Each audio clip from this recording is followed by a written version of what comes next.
Тэгээ өнөөдрийн засгийн газрын хуралдаанаар бас энэ Монгол улсад хүүхдийн байгууллага үүсч хөгжсөний 100 жилийн хувьд маргааш бид нар тэмдэглэж байгаа тийм ээ. 1925 оны 5 сарын 8-нд Нацагт орж байгуулсан Хойчийг залгамжлагч багчуудын холбоо гэж байгуулагдчихсан. Энэ байгууллагын 100 жилийн хувьд яг маргааш 25 оны 5 сарын 8 100 жилийн ойгоо бид нар өргөн дэлгэр тэмдэглэх ийм ойн жил тохиож байгаа. За тэгээд мөн энэ жил бас Монгол улс хүүхдийн эрхийн тухай нэгдсэн үндэсний байгууллагын конвенцэд нэгдэн орсны 35 жилийн бас тохиож байна. За Монгол улсад бас энэ хүүхдийн төлөө үндэсний зөвлөл байгуулад ерөнхий сайдаар ахлуулж байсан шийдвэр гарсны бас 30 жилийн тохиож байгаа. За тэгээд энэ 100 жилийн хугацаанд энэ Монголын хүүхдийн байгууллагуудын хийж гүйцэтгэсэн үүрэг оройд за мөн бид нар нүүбийн конвенцэд хүүхдийн эрхийн конвенцэд хэлсэн 35 жилийн хугацаанд энэ олон улсын байгууллага тэрсмэ нүүбийн байгууллагын өмнө хүлээсэн хүүхдийн эрхийг хангуулах чиглэлээр нь Монгол улсын засгийн газар яг юу хийсэн бэ гэдэг тайлангаа бид нар гаргаж хүргүүлэх ёстой.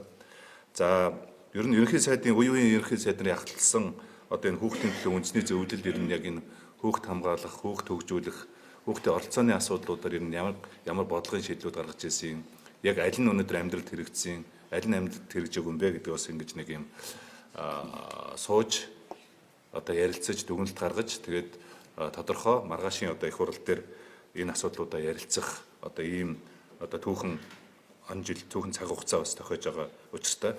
За ингээд шинэ засгийн газар байгуулагдаад гэр бүл хөдөлмөр нийгмийн хамгааллын яам гэж шинжилэн зохион байгуулагдсан тийм ээ. Гэр бүлийн бодлого бол хөдөлмөр нийгмийн хамгааллын бодлогын өмнө байна гэдэг тийм ээ. Тийм учраас нийгмийн Монгол улсад байгаа нийгмийн хамгааллын тогтолцоо бол гэр бүл рүү чиглэсэн ийм тогтолцоо байх ёстой. Хүний хөгжлийн бодлого бол бас гэр бүл рүү чиглэсэн юм бодлого байх ёстой гэж үүднээс өнөөдөр бид нэр гэр бүлийн яамыг анх удаа шинжилэн зохион байгуулсан байгаа. За гэр бүл гэдэг бол мэдээж хүүхдийн асуудал. Тийм учраас бол хамгийн сайн боловсрол бол гэр бүлийн боловсрол байдаг. За тэгээд өнөөдөр Монгол улсад бас байгаа сэтгэл зовоож байгаа их олон зүйлүүд байгаа. Өнөөдөр жилд нэг 17 мянган гэр бүлүүд залуу гэр бүлүүд бүртгэгдээд 5-8 жилийн дараа бол энэ бүртгэгдсэн 4 гэр бүлийн нэг нь салж байна. Өнөөдөр Монгол улсад өрх толгойсон эцэгтэй тоо жилээс жилд өсөж байна тийм ээ 70-80 мянгад хүрж байна. За эрсдэлтэй нөхцөл байдалд амьдарч байгаа хүүхдүүдийн тоо даруй 100 мянгад хүрлээ.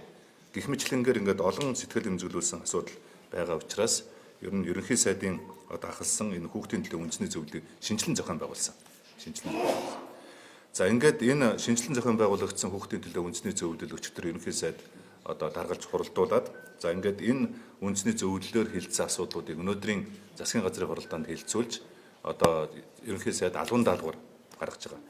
10 сарын 1 хүртэл хэрэгжүүлэх албан даалгавар гаргаж байгаа. За энэ хүрээндээ бол хүүхдийн хамгааллын асуудал, хүүхдийн хөгжлийн асуудал, хүүхдийн оролцооны асуудал бол салбар дундын асуудал байгаа. Нэгдүгээр салбар дундын асуудал. За хоёрдугаар хүүхдийн асуудал бол бүх нийтийн үйлсийн асуудал. Бүх нийтийн үйлсийн асуудал.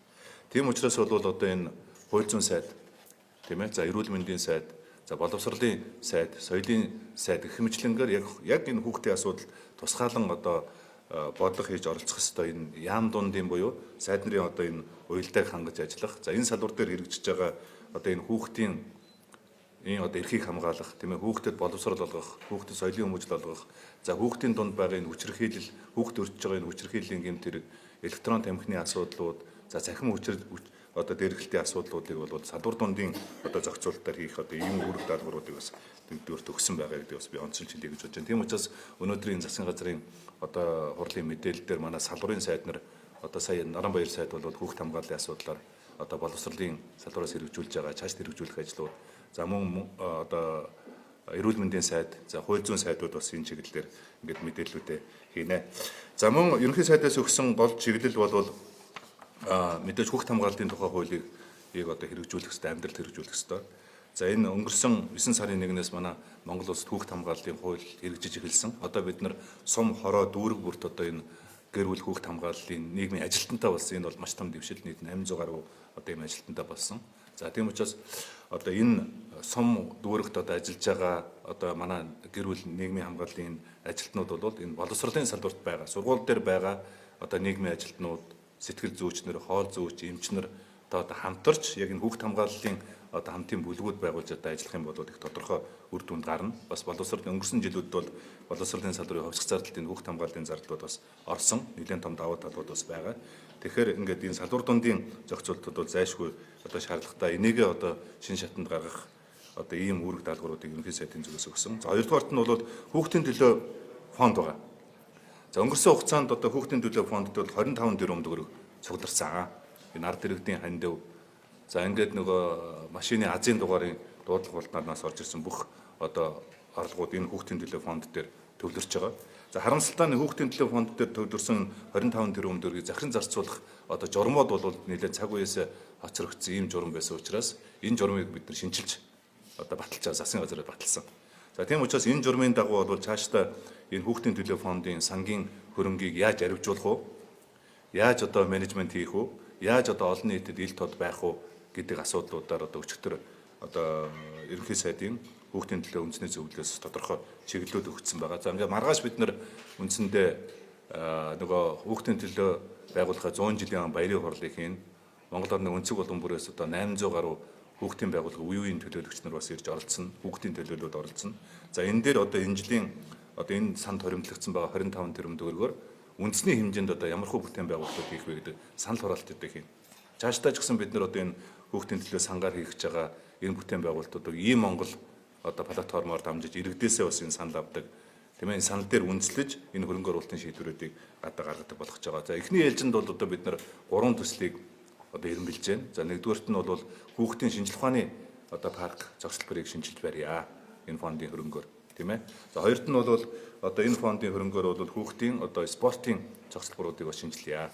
За гуравт нь бол яг хүүхдийн урлагийн одоо урлан бүтээх төв гэж маш их сайхан төв байсан. Тэрнтэй адилхан хүүхдийн урлагийн театр одоо шинжилэн байгуулах, тийм ээ, дугуулын секцүүд ажиллуулах одоо энэ ажлуудыг улс орон дээр одоо шинжилэн байгуулахад ард иргэдийнхээ буюу маргааш одоо бүх төлөөлөл болж хүүхдийн байгууллагуудын төлөөлөл орж ирж байгаа хүмүүсээс бас анхны санал хураалтуудыг хийж одоо шийдвэрлэе гэсэн ийм бас чиглэлүүдийг өгсөн байгаа. За гуравт нь бол Монгол Улсын засгийн газар энэ 26 оны боловсролын дэмжих жил болгон зарласан.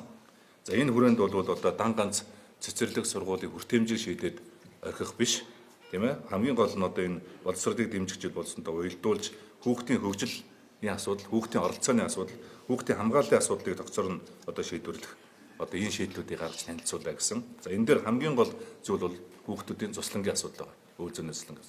Монгол улсад бол 220 гаруй одоо хүүхдийн цуслан ажиллаж байсан. 100-ны өвлийн. За харамсалтай нь өмч өвчлөлөөр бол одоо үндсэндээ ихэнх цуслангууд бол одоо өмч өвчлөлөөр менежментийн гэрээгээр авсан мөртлөө одоо бол хүүхдийн цуслан биш том хүмүүсийн зугаа цэнгэний газар аялал жуулчлалын одоо кампууд болж одоо өөрчлөгдсөн зүс царай нь өөрчлөгдсөн байна.